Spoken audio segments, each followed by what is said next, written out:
first summer assignment, we are going to be looking at radicals, reviewing those topics that we did in Algebra 2. Briefly, let's go over the properties of radicals. That way, when I do the examples, it makes sense what's going on. So, if I have radical right here, if there's a number right there, that is our index. And inside here is the radicand. And we can write a radical. So if we had something like this, we can also write it in exponential form. That's going to be the index there, that 3, is going to be our denominator of this fraction. And this exponent here will become our numerator. So if we have any index there, b, and any base here, x, we could say that our exponential form is this b over a for anything. So if I had 5 and I had an x squared and a y cubed, well then that's going to become x to the 2/5, y to the 3/5.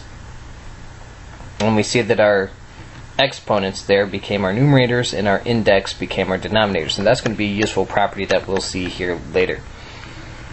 Another one that actually is pretty new, we did not do it last year, is if I had in something like this, a radical within a radical. Now this index is 2 if it's not written.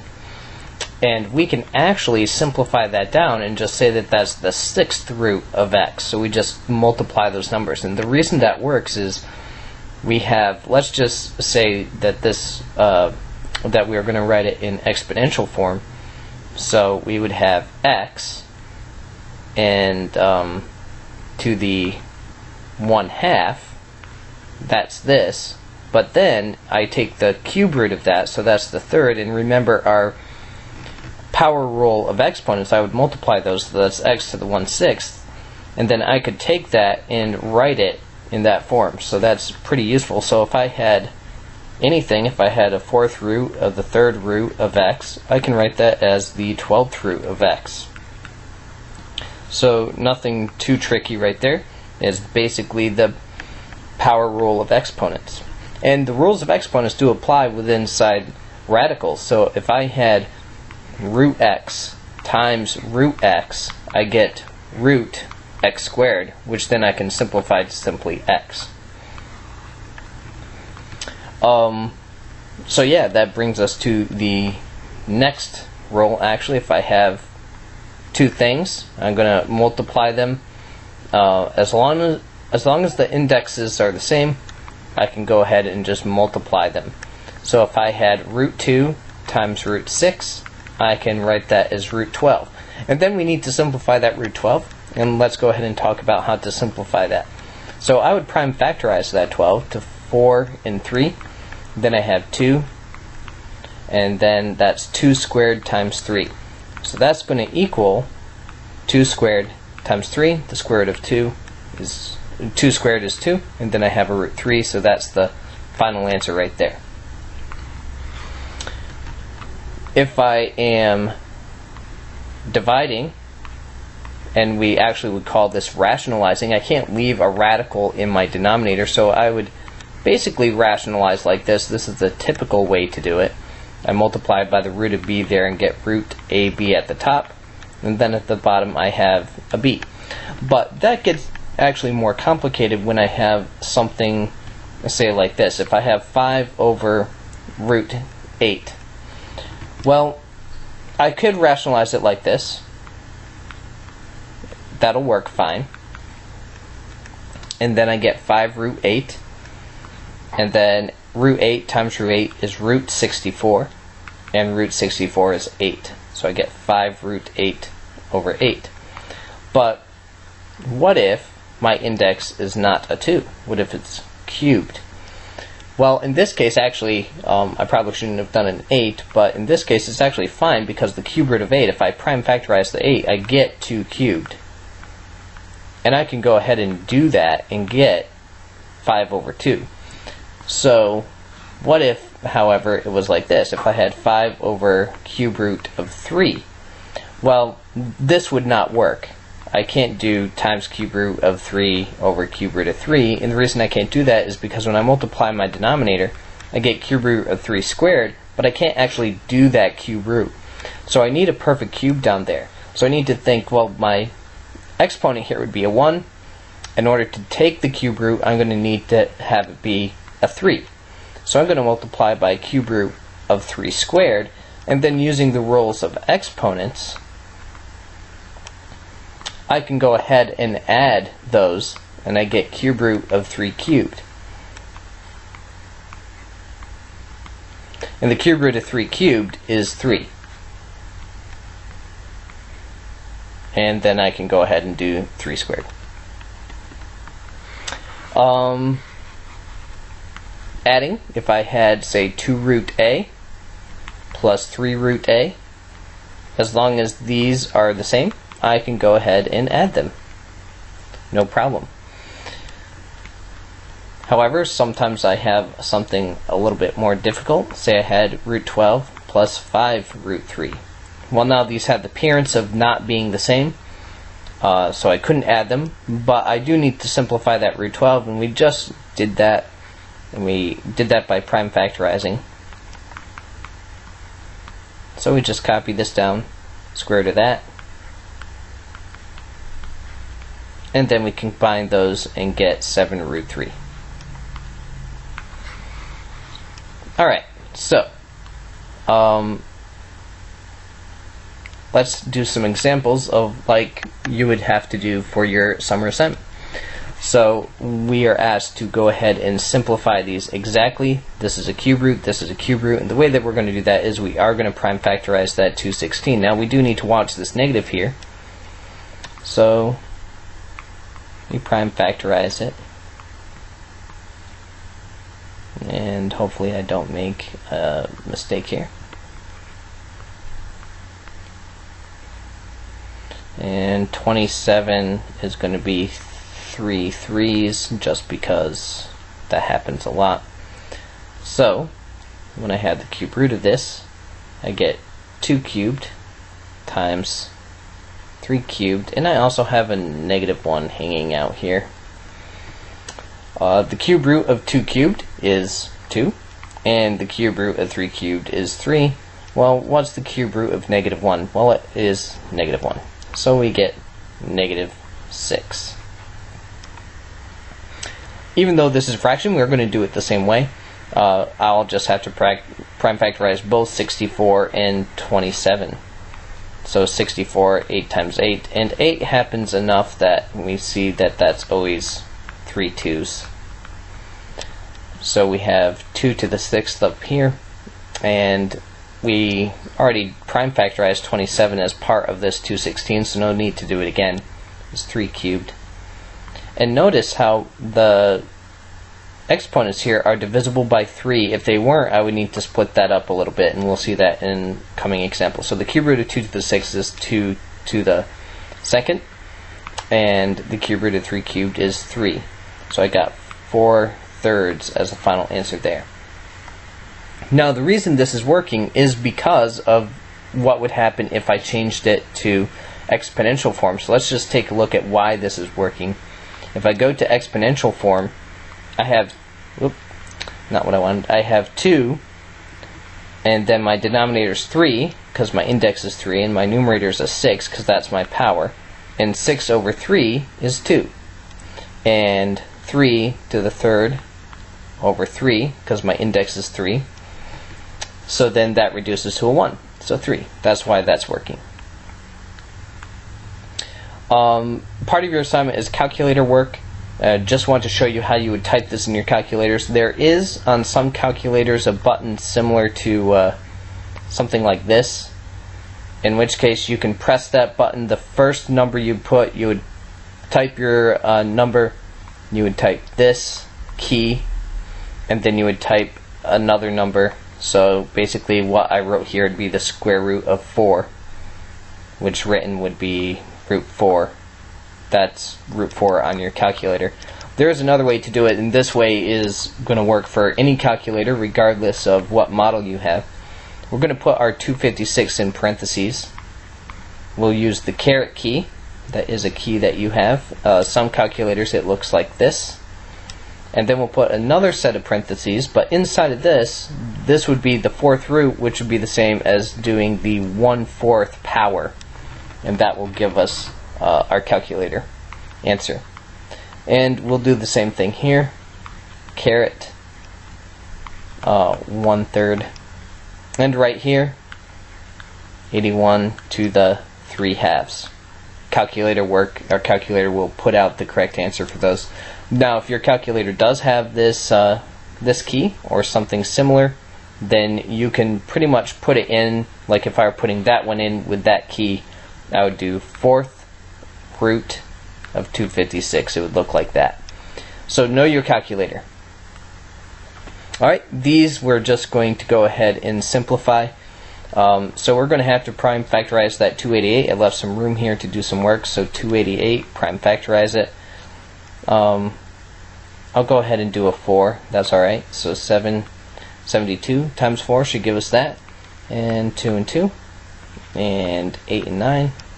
And 2, 2, 2. And 9 is 3's. So I have 2 to the 5th times 3 squared. Now notice this is in the radical and my index is 2, which means I want these to be divisible by 2. So the square root of 3 squared is 3. See, I divided the exponent by 1 or by 2 and got a 1.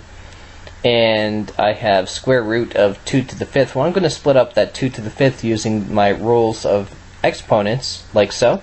Notice 4 plus 1, 5. So this 4 is divisible by 2. And the trick here is I want to count this 5 down till it is the first number that's divisible by my index. So the square root of 2 to the 4th is 2 squared. So I have 3. That 3 is going to stay there, times 2 squared. Root 2. See, I could not do the square root of that exactly. Now, don't make this mistake. Don't do 3 times 2 and get 6, and then square it and get 36. Follow the order of operations. I should do the exponent first. So the exponent first is a 4. And then I have 12 root 2 as the exact answer. Some of your calculators might actually do this exactly, and you can show your work and use your calculator to check then. Alright, so 12 root 2 for that one. Let's take a look at this one that has the negative. That one, goodbye. 250. Now, a cube root of a negative. Let's talk about that. If I do square root, or even any even root of a negative, that's imaginary. I'm going to have some imaginaries there of some sort, if that was squared. Yeah, imaginary number. So we don't want that. If I have a cube root, though, of a negative, that will work, because negative 1 times negative 1 times negative 1 is negative 1, so the cube root of a negative does work out to be a negative 1. So that this is negative is just going to tell me, well, my answer is going to be negative there. Alright, so divide this by 2. And divide that by 5 and 5. So this is cube root of 2 times 5 cubed. And I'm going to split up that 5 cubed to 5 squared and 5. The square root of 5 squared is 5. Oh, I want a cube root. I'm being a bonobo. Nope, wrong. I want a cube root. So the cube root of 5 cubed is 5. And it's negative because I have a negative there. So negative 5 cube root of 2. There. Don't be a bonobo. Alright, that's that one. Now, that I have some variables here doesn't matter. Square root. So I'm going to split this up so that those are divisible by 2. The y is 5, fine, because of the 4. So that x cubed, though, will split up like so. And then can't do anything with that 2, so that stays in. Square root of x squared is x. Square root of y to the 4th is y squared. And then, boom, that's that answer. This time I'm going to need to split them up to divisible by 4. The 8's good. The 6 here, 4 and y squared, because 4 plus 2, 6. Alright, so divide this by 4, x to the 2nd, by 4, and then we have 4th root 3y squared. It's that one. Alright, rationalizing. Can't leave this in the denominator, so I'm going to multiply by 2 over 2. That gives me a root 4 in my denominator over 4 root 2. That's going to be 4 root 2 over 2, and then those cancel, 4 over 2, so I get 2 root 2. Okay, this one's a cube root, so I need a 3 right here, so I'm going to multiply by cube root of 3 squared, or 2 squared. Because that's the only way I'm going to get a perfect cube right there. So I get 5 cube root 4, because 2 squared is 4. And then I have cube root of 2 cubed, and the cube root of 2 cubed is 2. Alright, so that's that one. This one, I have a 5th root now. A 5th root. Well, it's going to be the same principle. I need this denominator to be a perfect 5th. So I have a squared there. If I multiply by 5th root of x cubed, alright, I'll do my work up here. I have 5th root of x cubed in my numerator. In my denominator, I add those exponents and get 5th root of x to the 5th, which is x. Because that 5 is divisible by that. So that's that answer. Cube root that is written like this doesn't matter. Just split it up like this. It's fine. I have a 1 right here on the y, so I'm going to multiply by cube root of y squared. And then we get cube root. Those can combine into one radical, so x squared y squared all over. I get cube root of y cubed, which is just y. So that's that one. Alright, sometimes we need to convert to different forms. In this case, I'm being asked to write it in radical form. Notice that these denominators are the same, so that tells me my index will be a 4. And my numerators there become my exponents. Now, it gets tricky if these are not the same. So I need a common denominator. It's going to be 15 in this case. So I know I'm getting the 15th root of something. I multiply this 3 by 5 to get that 15, so 1 times 5. And times 3 here to get that 15, so times 3 gets 6. So x to the 5th, y to the 6th. Alright, this one's going to be tricky, as is this one. I see that I am in exponential form, and I can stay in exponential form if I want. I could use the rules of exponents. I'm going to add these.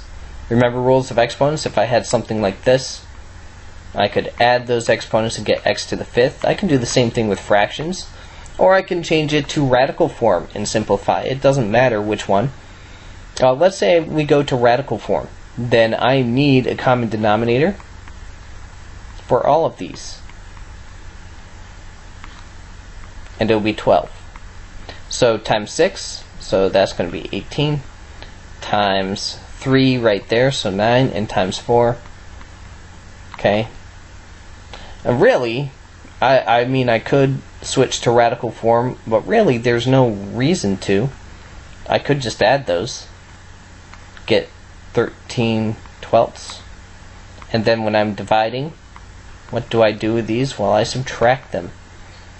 So 13 minus 18 is negative 5 twelfths, which tells me I need to move that down to my denominator. Now I would switch to radicals because I will need to rationalize. If I do that, it would be 1 over a to the 5 twelfths, and that's not really what we want to go for. Alright, so let's not do it that way. Let's go ahead and do it with radicals. That should be a 12. A to the 9th. 12. A to the 4th. And 12. A to the 18th. I guess we could simplify that, but why? So I add those because I multiply. I go ahead and multiply those, and I get 12th root.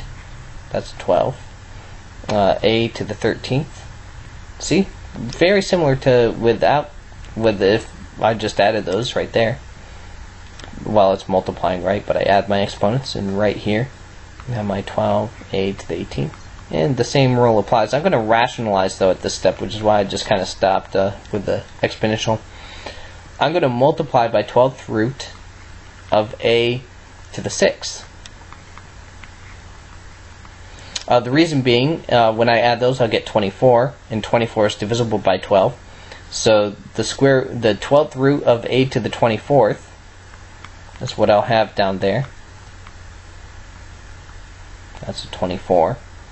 And 12th root of a to the 18th in my numerator. I don't want to simplify those because then I'll just be going around in circles. So the 12th root of a to the 24th is a squared. So I have that. And then I can simplify that by splitting up my a to a to the 12th and a to the 6th. Or is it 7th? Did I misadd? I misadded. That should be a 19. That should be 19. So this should be a 7. Alright. And then 12th root of that is a. So I'm running out of space here. So I have a, 12th root of a to the 7th, all over a squared. Then those cancel. So I get final answer, 12th root of a to the 7th over a. That's what we're looking for that one. Really sloppy there. Sorry about that. Oh well. You'll live. Alright, right here. I see that these are going to be easy to do in radical form. So we'll go ahead and do that. We need a common denominator. It will be 12. For some reason we're liking 12.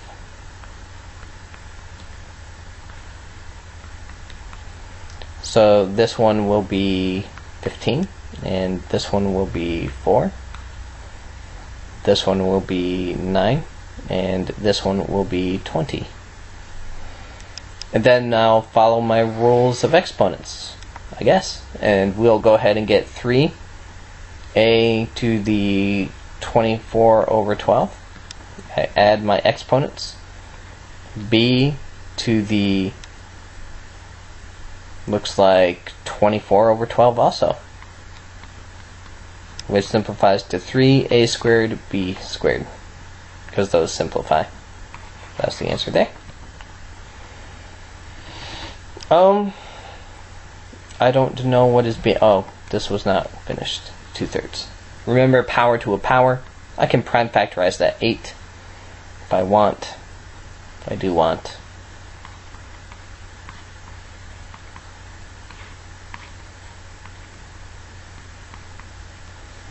Alright, and then a power to a power, I will have negative 2 squared, x to the 4th. See, I'm multiplying those. So 6 times 2/3. Power to a power. Those cancel. So 2. I guess I was a bonobo. Yes. 12 over 3 should be 4. Oh. That should be 2, so 4, yep. And then power to a power down here will be negative y squared. Now, remember rules of exponents. If I have something to a negative and I move it down to the denominator, it changes. Same if I move it up. So I'll have negative 4x to the 4th, move that y up, y squared. That's what we're looking for there. Okay, this one's going to be the same thing. Power to a power, so x to the negative 3rd, y to the negative half, x to the negative 3rd at the bottom here, and y to the negative 1. Power to a power, I'm multiplying. And then if I'm dividing, I subtract my exponents. So negative 3 minus negative 3 is actually plus 3 right here, so that's x to the 0. And anything to the 0 power is 1. So those are not important. And then I have y to the negative 2 divided by that, so minus negative 1 is going to be a plus 1, so y to the negative 1, which I would move down and have 1 over y. So 1 over y. the answer right there.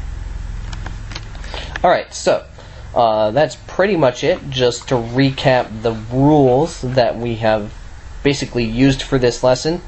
If I have a radical like so, let's say I had cube root, square root of 7, that's going to be this is a 2, that's going to be a 6th root of 7. I multiply my indices. If I had root 6 times root 8, I get root 48. I go ahead and multiply those, and if I have like an x squared y, a 3xy, then I get root 3x cubed y squared. And then I simplify both of those. I need to prime factorize there, split this up. I'm not going to do that right now, just rehashing our rules. And rationalizing, don't leave a root in the denominator, so I multiply by root 3 over root 3 in this case and get 2 root 3 over 3. And notice I can't cancel those because that is not in an index. If it was, I could. If I had root 6 over root 2, that does equal root 3. I could divide them if they're in the same index. That's fine. Okay, so at this point in your appendix homework, you should be able to do page 782, I believe it starts on, numbers 2 to 74 even. You are now ready to do, basically, do them right the first time and you'll be fine. Ask questions before you submit, please.